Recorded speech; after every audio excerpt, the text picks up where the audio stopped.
During my police interview, the detective said, "Your search history shows more daily evidence deletion than most criminals." Detective Rodriguez slid a thick folder across the metal table. My hands were cuffed, my lawyer hadn't arrived yet, and I was 17 years old, sitting in an interrogation room that smelled like stale coffee and broken dreams. The fluorescent lights buzzed overhead like angry wasps, casting everything in a sickly yellow glow. "Care to explain why you clear your browser history every single day?" she asked, tapping her pen against the folder. "Sometimes multiple times per day." I stared at the folder, trying to keep my face neutral. Through the small window, I could see my stepmom Diane pacing in the hallway like a caged animal, probably already planning how this would ruin her reputation at the country club. Her perfect blonde hair was disheveled for the first time in years. "I like privacy," I said, my voice steadier than I felt. Detective Rodriguez laughed, but there was no humor in it. "Privacy? Honey, we pulled everything from your hard drive anyway. Deleted doesn't mean gone, especially when you're dealing with federal investigators." She opened the folder with deliberate slowness. "But here's what's interesting, your search patterns." My stomach dropped like I'd swallowed a stone. She pulled out printed pages, each one time-stamped and highlighted. "Let's see. How to hide bruises with makeup. What happens if you don't report domestic violence? Can minors file police reports without parents? And my personal favorite, how long do cigarette burns take to heal?" I kept my face blank, but my heart was hammering against my ribs so hard I was sure she could hear it. "Then we have the really interesting ones," she continued, flipping through more pages. "Home security systems. How to secretly record audio. Where to hide tiny cameras. Voice-activated recording apps. You've been busy, haven't you?" I said nothing, focusing on breathing steadily. But the most curious searches started 3 months ago. How to plant evidence. How to frame someone for domestic violence. Making fake bruises look real. Anonymous tip lines for child abuse. She leaned forward, her dark eyes boring into mine. "Here's what I think happened, Zara. I think you've been planning something big for months. And I think whatever you did to your stepfather wasn't self-defense." I finally looked up, meeting her gaze. "What happened to my stepfather?" "You tell me. He's been missing for 4 days. His car was found at the bottom of Miller's Pond with enough of his blood inside to suggest he didn't just take a little swim." The room went silent, except for the humming fluorescent lights and the distant sound of phones ringing in other offices. "The thing is," Detective Rodriguez said, pulling out evidence bags one by one, "we found your fingerprints on his car door handle. We found fibers from your jacket on the driver's seat. And we found this." She held up an evidence bag containing my stepfather's wedding ring, the thick gold band with the gaudy diamond that had left its mark on my face more times than I could count. "Found it in your bedroom closet, wrapped in a bloody towel." I stared at the ring, the same ring he'd used to leave marks on my little brother's face when he thought no one was looking, the same ring that had split my lip last Christmas when I'd asked too many questions about his late-night visitors. "So here's my question, Zara. Did you kill Leonard Hartwell?" That's when the interrogation room door burst open, and someone I never expected to see walked in. My little brother, Caleb. He was 8 years old, barely tall enough to see over the table, and he was holding a small recording device in his trembling hands. His face was streaked with tears, and there was a fresh bruise on his left cheek that made my blood boil. "Caleb?" I whispered, my voice cracking. "What are you doing here? Who brought you?" Detective Rodriguez frowned, standing up from her chair. "Kid, you can't be in here. This is a restricted area. Where's your guardian?" "The lady at the front desk said I could see my sister," Caleb said, his voice shaking but determined. "I told her I have something important about what really happened to Leonard." My heart stopped. Caleb wasn't supposed to know anything. I'd been so careful to protect him, to make sure he never saw the worst of what Leonard did to me. I'd hidden the bruises, made excuses for my injuries, and taken every beating in silence to keep him safe. "Caleb, don't," I said quickly, panic rising in my throat.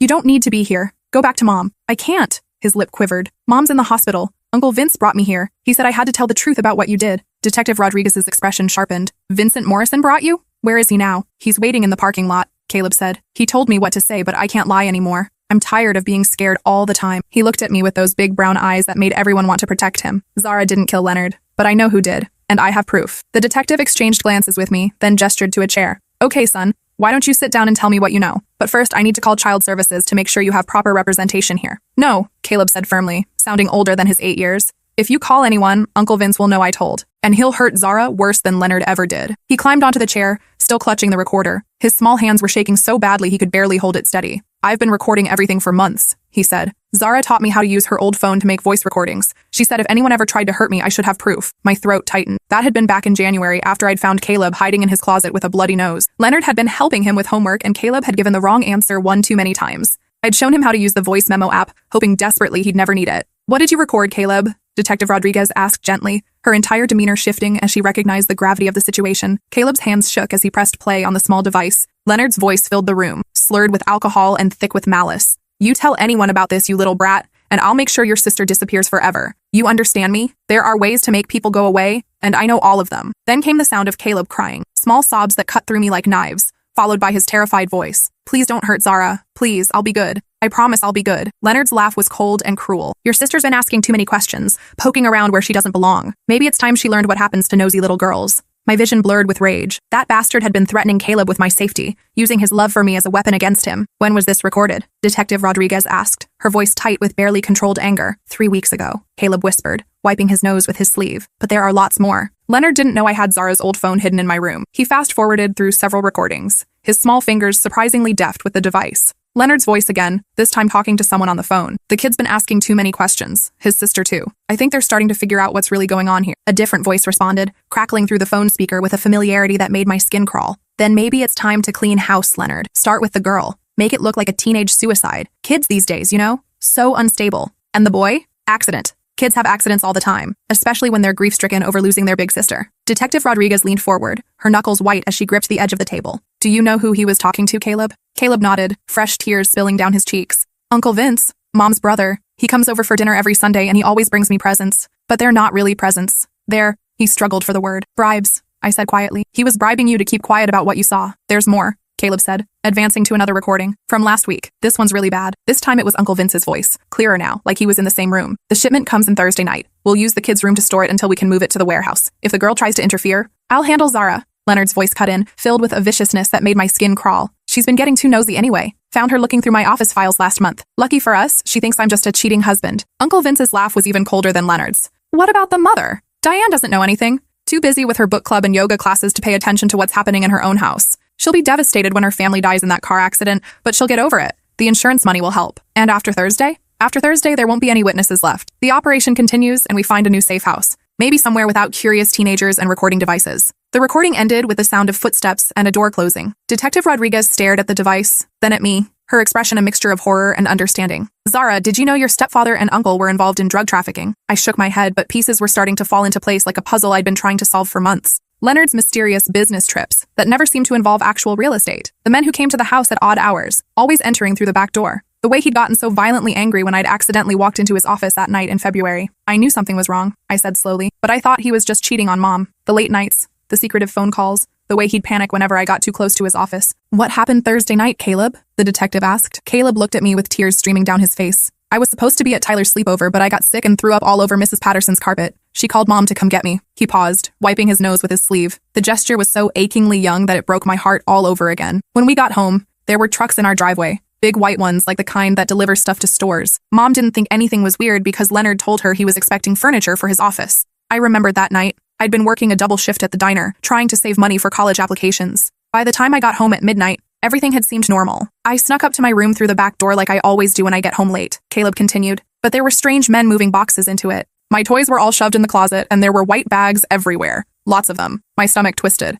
They'd been using my little brother's bedroom as a drug storage facility while he was supposed to be safely away at a sleepover. I hid in Zara's room and kept recording everything, Caleb said. That's when I heard them talking about getting rid of us. He pressed play on another recording. This time the voices were crystal clear, coming from what sounded like right outside my bedroom door. The girl's 17, Uncle Vince said in a conversational tone, like he was discussing the weather. She could testify against us if this ever goes to trial. Smart kid too. Probably already knows more than she's letting on. So we make them both disappear, Leonard replied. Car accident on the way to visit colleges. Family vacation gone wrong. These things happen all the time. What about Diane? She's my sister, Leonard. I can't just... She doesn't know anything, Leonard interrupted. She thinks I'm in real estate and you work in construction. She'll be devastated by the tragic loss of her children, but she'll get over it, especially once the life insurance pays out. Uncle Vince was quiet for a moment. How much are we talking about? $500,000 each, plus the house, which is worth another $300,000. Diane will be a very wealthy widow, and grief-stricken widows don't ask questions about their dead husband's business dealings. I felt sick. They'd been planning to murder me and Caleb for insurance money and make our mom think it was a tragic accident. Worse, they were going to use her grief to cover their tracks. But then something went wrong, Detective Rodriguez said, looking at Caleb with increasing concern. What happened next? Caleb's voice got very small, barely above a whisper.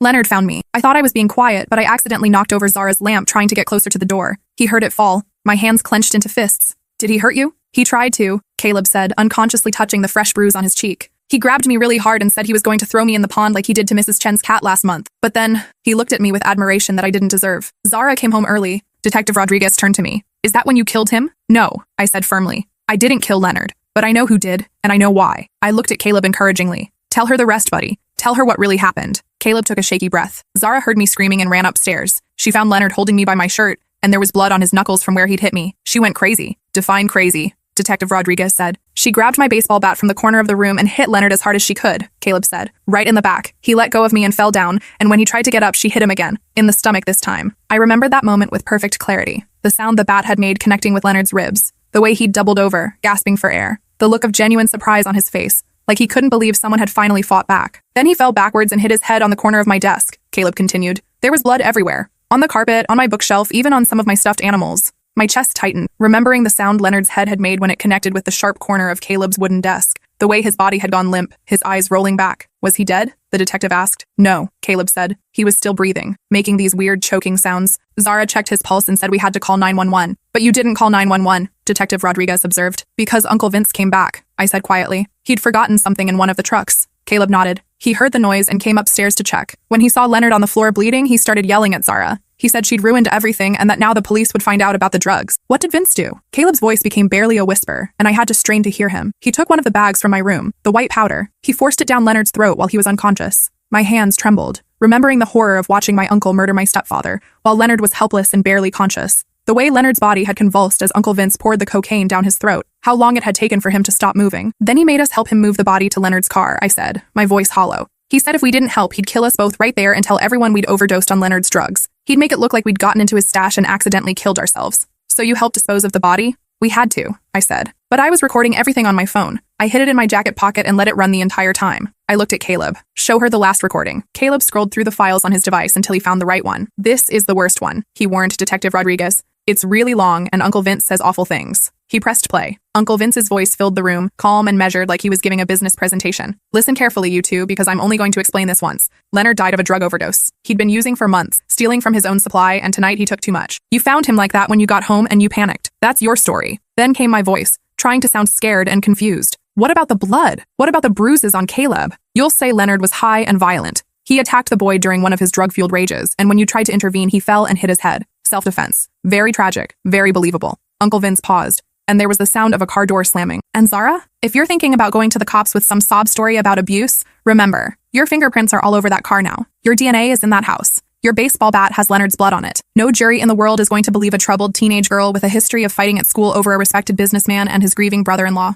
The recording continued for another 10 minutes, with Uncle Vince methodically explaining how he'd frame us if we ever spoke up, how he'd plant more evidence, how he'd make sure we both ended up in juvenile detention or worse. When it finally ended, Detective Rodriguez sat back in her chair, her face pale. Where is Vincent Morrison now? She asked. I don't know, I said. After we helped him dump Leonard's car at the pond, he drove off in his truck, said he had to go back to the house and clean up any evidence of the drug operation. That was 4 days ago. And the ring we found in your room? I looked down at my cuffed hands. Uncle Vince planted it there. He came back the next day while Mom was at work and Caleb was at school, let himself in with Leonard's keys, said it was insurance to make sure we kept our mouths shut about what really happened. Detective Rodriguez nodded slowly. The blood on the towel? Leonard's? I admitted. From when I hit him with the bat. I kept it because... I paused, trying to find the right words. Because I knew Uncle Vince would try to frame me eventually. I thought having evidence of what really happened might help prove my side of the story. But why were you searching for information about planting evidence and making fake bruises? For the first time in days, I almost smiled. Because I was trying to figure out how Uncle Vince was planning to frame me. I knew he was smarter than Leonard, more careful. I wanted to stay one step ahead of whatever he was planning. And the other searches? About hiding bruises and recording audio? Those were real, I said quietly. Leonard had been hurting me for 2 years, almost since the day he married Mom. And after I realized he was also threatening Caleb, I started planning how to gather evidence against him. The cigarette burns? I rolled up my sleeves, showing Detective Rodriguez the small circular scars that dotted my forearms. Leonard's favorite punishment. He'd hold his cigarette against my skin whenever I asked too many questions or tried to protect Caleb. Her face hardened. Why didn't you just call the police when the abuse started? I looked at her like she was insane. Have you met my stepmom? She thinks Leonard walks on water. Still does, even now. And Uncle Vince plays poker with half the cops in this town every Tuesday night. Who was going to believe me? She sighed. So, you decided to take matters into your own hands. I decided to protect my little brother. I corrected. Everything I did was to keep Caleb safe. The research, the recordings, the evidence gathering. All of it was because I knew someday I'd need proof of what was happening in our house. Detective Rodriguez studied both of us for a long moment. I need to hear all the recordings. Every single one. And I'll need you both to give full statements about everything that happened. Are you going to arrest us? Caleb asked in a small voice. No, son, you're victims here. Both of you. She looked at me seriously.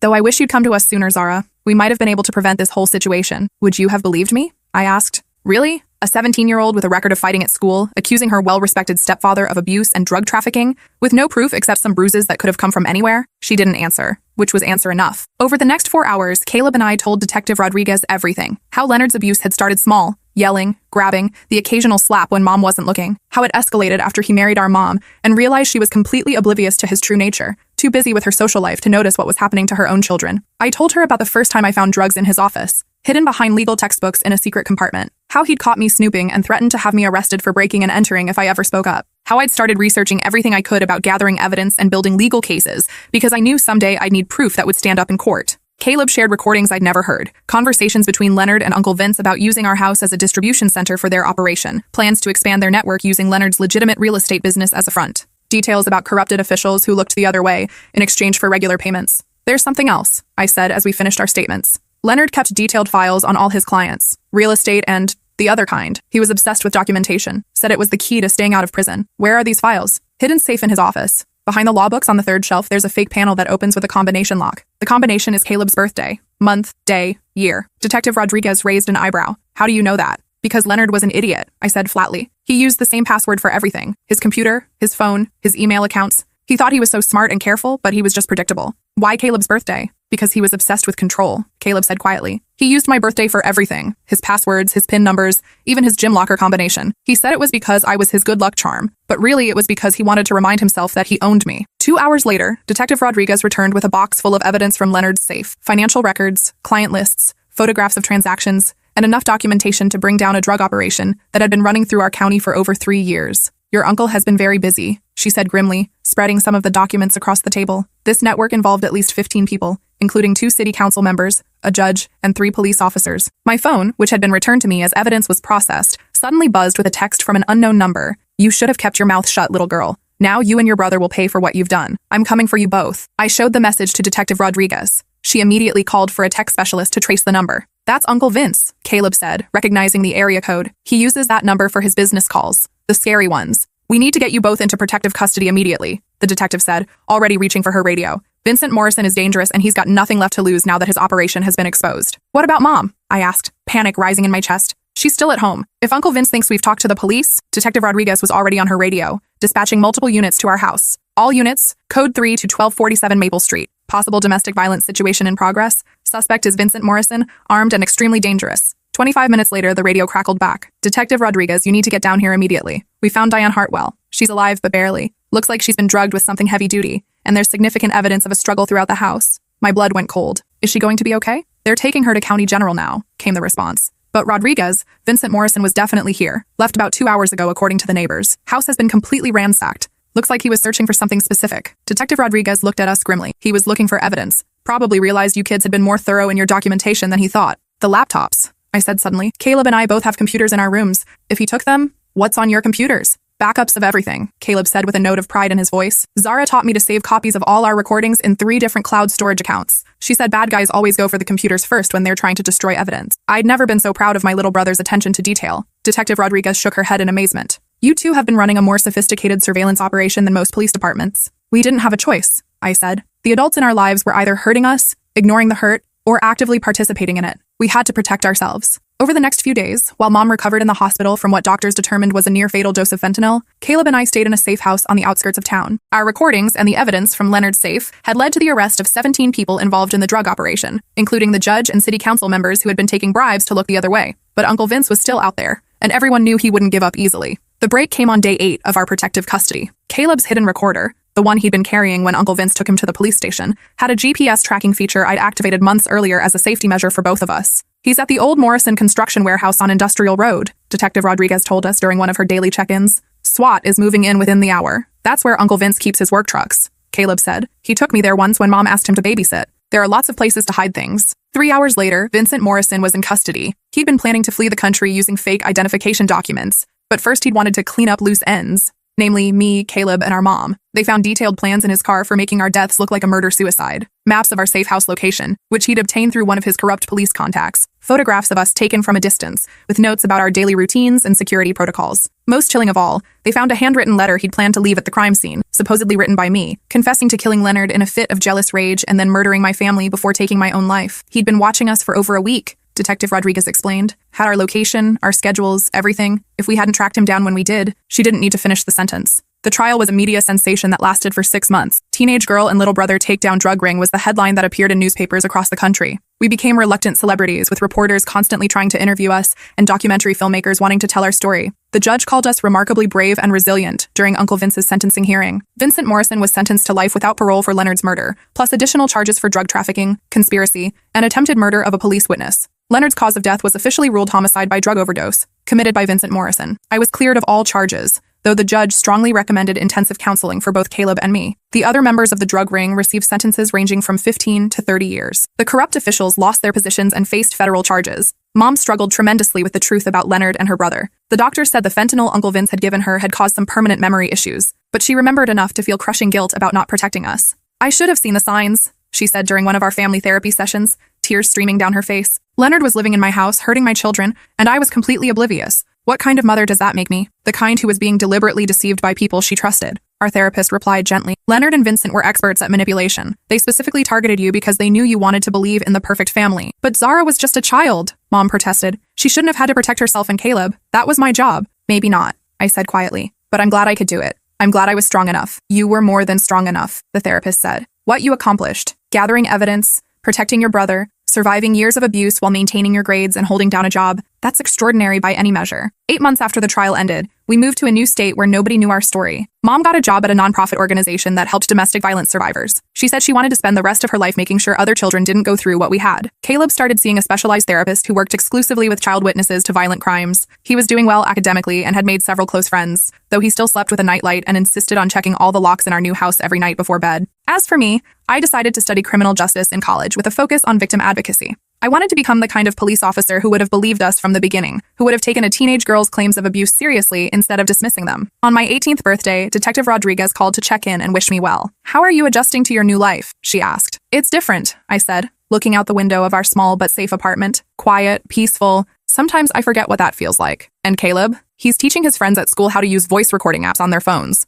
I said with a laugh. Says everyone should know how to gather evidence if they need to. His teacher thinks he wants to be a journalist. Smart kid. Takes after his sister. There was a pause. Zara, I want you to know. What you did was extraordinary. Most adults wouldn't have been able to handle what you went through, let alone protect someone else while doing it. I just did what I had to do. No, she said firmly. You did what was right. And there's a significant difference between those two things. After we hung up, I sat in my new room in our new house, thinking about everything that had happened. About how many times I'd cleared my search history, terrified that someone would discover my research into abuse patterns, evidence collection, and legal procedures. I thought about how that simple habit, deleting my browsing data multiple times every day, had nearly gotten me charged with murder. But mostly, I thought about Caleb, asleep in his own room down the hall, surrounded by his toys and books instead of drug shipments, safe from monsters who wore friendly faces and spoke in gentle voices while planning our destruction. I thought about Mom, finally learning to trust her own instincts instead of deferring to the men in her life. I thought about all the other children who might be saved because Leonard and Uncle Vince's network had been destroyed. That night, for the first time in over 3 years, I didn't clear my browser history before going to bed. I didn't need to hide anymore. We were finally, truly free.